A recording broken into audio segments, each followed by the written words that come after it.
सांगितले हे आक्षेप म्हणण्यापेक्षा माझ्या मनातली खतखत व्यक्त केली, जी मी अनुभवली आणि माझ्यासारख्या एका निस्वार्थी कार्यकर्त्याच्या मनातली तगमग मी तुम्हाला सांगितली. ही मी प्रातिनिधिक सांगितले. अनेक कार्यकर्त्यांच्या मनामध्ये हेच विचार आहेत, हीच तगमग आहे, जे निष्ठावान कार्यकर्ते आहेत. काही जण बोलतात, काही जण बोलत नाहीत. आणि आपण जे पुराव्यांचं बोललात तसं मी कोणावरही डायरेक्ट आरोप केलेले नाही आहेत. त्यामुळे पुरावे जेव्हा मला द्यायचे असतील त्यावेळेस मी डायरेक्ट आरोप करून देईल. पण काय होतंय राष्ट्रवादीमध्ये नेमकं? पक्ष संघटना पायदळी तुडवली जाते आहे, पक्ष कार्यकर्त्यांना गाडलं जातं आहे, पक्ष कार्यकर्त्यांची किंमतच पक्षात राहिलेली नाही, शून्य झाली आहे. विश्वास नाही, निष्ठा नाही. पक्ष कार्यकर्त्यांनी जायचं कुठे?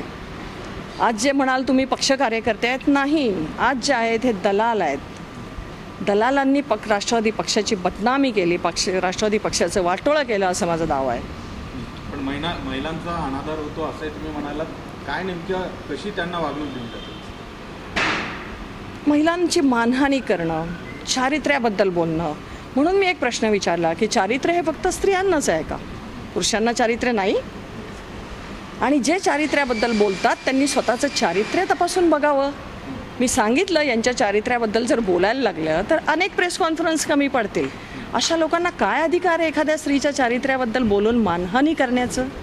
आणि पक्ष कार्यकर्त्यासुद्धा महिला ज्या आहेत ह्या स्वतःच्या घरादारावर तुळशीपत्र ठेवून पक्षाच्या कामासाठी बाहेर येतात, मानहानी करून घेण्यासाठी नाही. बरं, ही मानहानी कोणामुळे? तर त्यांच्या पिल्लावळींमुळे, दलालांमुळे, चमच्यांमुळे. अशा चुकीच्या प्रवृत्तीच्या लोकांचं ऐकून पक्ष कार्यकर्त्यांवर अन्याय करणारा नेतासुद्धा तेवढाच जबाबदार आहे, तेवढाच चुकीचा आहे असं मला म्हणायचं आहे. पण तुम्ही म्हणता हे सगळं होत असताना हे सगळं तुम्हाला दिसतंय, मात्र पवार साहेबांना दिसत नाही. हां, पवार साहेब ही एकच आशा आहे आमची की जिथे काही चुकीचं होत असेल महाराष्ट्रामध्ये, पक्षामध्येच नव्हे पक्षाच्या बाहेरसुद्धा पवार साहेबांनी ते सतत दुरुस्त करत आलेले आहेत. मग ही दुरुस्ती पवार साहेबांनी का नाही केली असा प्रश्न माझ्यातला कार्यकर्ता विचारतो. त्याचं उत्तर मिळत नाही. अगदी का गप्प होते इतके दिवस तुम्ही आणि आता पुढची भूमिका काय? मी सांगितलं, मला असं वाटलं की साहेब याच्यात लक्ष घालतील.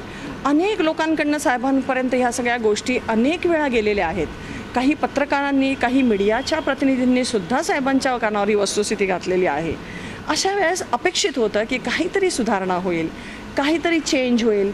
आणि आपल्याला माहिती आहे, आपण माझ्यापेक्षा जाणकार आहात, अनेक वेळा साहेबांनी दुरुस्ती करण्याचा प्रयत्न देखील केलेला आपल्याला माहिती आहे. अनेक गोष्टी मीडियासमोर व्यासपीठाच्या बाहेरच्या आलेल्या आहेत. दुरुस्ती करण्याची वेळ पण, दुरुस्ती करण्याची संधीसुद्धा दिलेली होती पवार साहेबांनी, पण बदल होत नाही. तुम्ही पुन्हा एकाचं नाव घेतलं नाही, मात्र पवार साहेबांनंतर ती सगळीच्या सगळी फळी यासाठी जबाबदार आहे. सगळ्या फळीबद्दल सुद्धा नाही मी बोलले. आज पवार साहेबांच्या नंतर कोण राष्ट्रवादी पक्ष चालवत आहे, कोण पिंपरी चिंचवड शहराचं स्थानिक नेतृत्व करत आहे हे आपल्याला माहिती आहे. म्हणजे पवार साहेबांच्या महिला धोरणाचा सगळीकडे गवगवा होतो, मात्र राष्ट्रवादीमध्येच महिलाच्या बाबतीत. म्हणून मी तुम्हाला मगाशी सांगितलं की पवार साहेबांचं जे धोरण आहे महिलांच्या बाबतीतलं, ह्याला काळं फासलं जातं आहे राष्ट्रवादीच्याच नेत्यांमुळे. अर्थातच काय पुढची भूमिका असणार आहे? तुम्ही पक्ष बदलणार आहात का याच पक्षामध्ये राहणार? आज तरी मी राष्ट्रवादी पक्षाची कार्यकर्ती आहे, उद्याचं मला माहीत नाही. हे सगळं सांगत असताना तुम्हाला बरं वाटतं?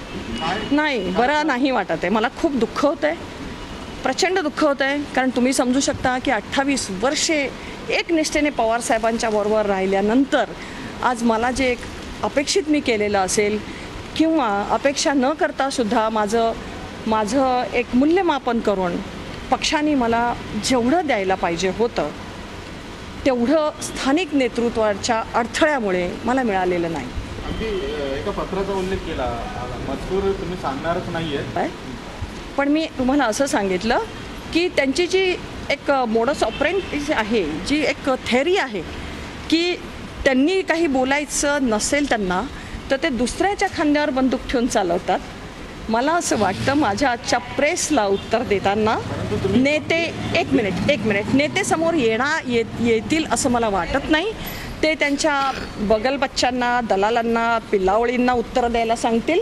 मला त्यांच्याकडनं उत्तर नको आहे. मला नेत्यांनी उत्तर दिलं तर मला ते मान्य आहे पत्र असं मी म्हणाले. म्हणजे असं मी म्हणाले, परंतु ती वेळ तशी आली तर त्यांनी जर माझ्यावर निशाणा जर त्यांच्या दलालांच्या मार्फत करवला तर त्याचं उत्तर मी पुढच्या प्रेस कॉन्फरन्समध्ये देईल. पत्र फुटलं तर काय होईल, काय सांगा? मी सांगितलं ना, पिंपरी चिंचवड शहरामध्ये फिरणं मुश्किल होईल फक्त या स्थानिक नेत्यांना का राष्ट्रवादीतल्या सगळ्या नेत्यांना? स्थानिक नेतृत्वाला. तुम्ही अतिशय गंभीर आरोप तो करता. तुम्हालाही समजतोय. निवडणुकीच्या तोंडावर हा पब्लिसिटी स्टंट आहे का? निवडणुकीच्या ही निवडणुकीची वेळ जी आहे ही योग्य वेळ आहे.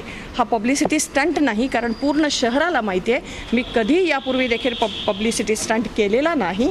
कधीही शहरामध्ये माझं फ्लेक्स लागलेला तुम्ही फार क्वचित बघितले असतील. पब्लिसिटी स्टंट करायला माझ्याकडे खूप विषय आहेत, ह्या विषयाची गरज नाही.